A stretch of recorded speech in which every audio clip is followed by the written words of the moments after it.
Momenti particolari questa mattina a Pordenone per una manifestazione che ha visto protagonista il presidente del COSPA Paoletti ed il Comitato Nazionale di Liberazione per il Veneto. E allora il servizio.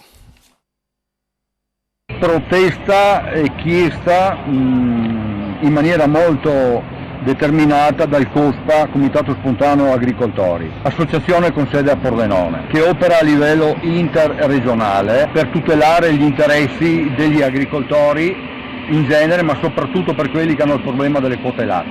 Questa protesta ad oltranza viene fatta affinché siano sospese immediatamente tutte le esecuzioni immobiliari o mobiliari in essere o in fase di procedura per tutte quelle aziende agricole che si trovano in sofferenza economica, che rischiano di essere spazzate via per colpa della cattiva gestione delle cosiddette quote latte da parte dello Stato italiano.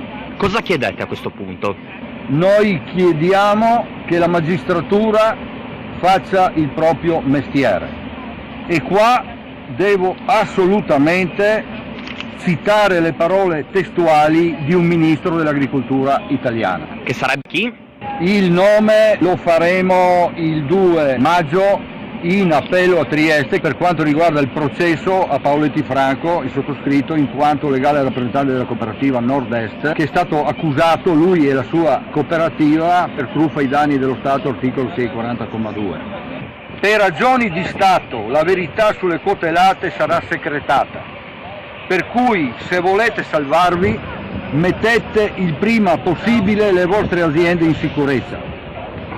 Aggiungo, al di là di ogni ragionevole dubbio, queste parole a dir poco inquietanti dovrebbero far meditare soprattutto la magistratura. Ed è per questo che noi intendiamo andare coi trattori davanti il Tribunale di Pordenone.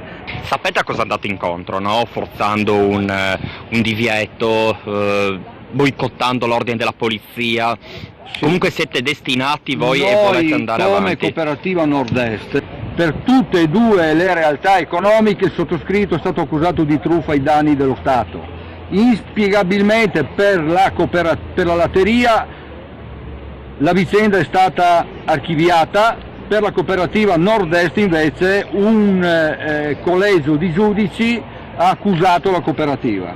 Siamo qua in appoggio e a difesa non solo dei cittadini di questo territorio, ma anche a difesa di quello che è l'agricoltura e in questo caso specifico le quote latte, visto che grazie allo Stato occupante italiano loro con una truffa fatta a tavolino hanno massacrato, istigato al suicidio e stanno semplicemente portando a termine il loro piano di distruzione di massa di tutto quello che è l'agricoltura e le quote latte, i mungitori di vacche, li stanno massacrando e questo non lo possiamo più permettere. Siamo qua come autorità nazionale veneta perché ci stiamo riappropriando di tutti i territori veneti occupati.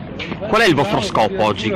Cosa farete in particolare, signora? In particolare, come abbiamo fatto altre volte, in questo caso i gruppi di intervento rapido del Comitato di Liberazione Nazionale, che sono il braccio di forza che interviene in aiuto di tutte le popolazioni, faremo come in passato una forzatura di presenza, ma dove sia ben chiaro allo Stato italiano, alle sue istituzioni, che questi territori sono nostri, sono stati occupati militarmente da loro nel 1866 e grazie al diritto internazionale ratificato dallo Stato stesso italiano, la 881/77 e la 212 del 2010, noi libereremo i territori occupati dallo Stato occupato italiano.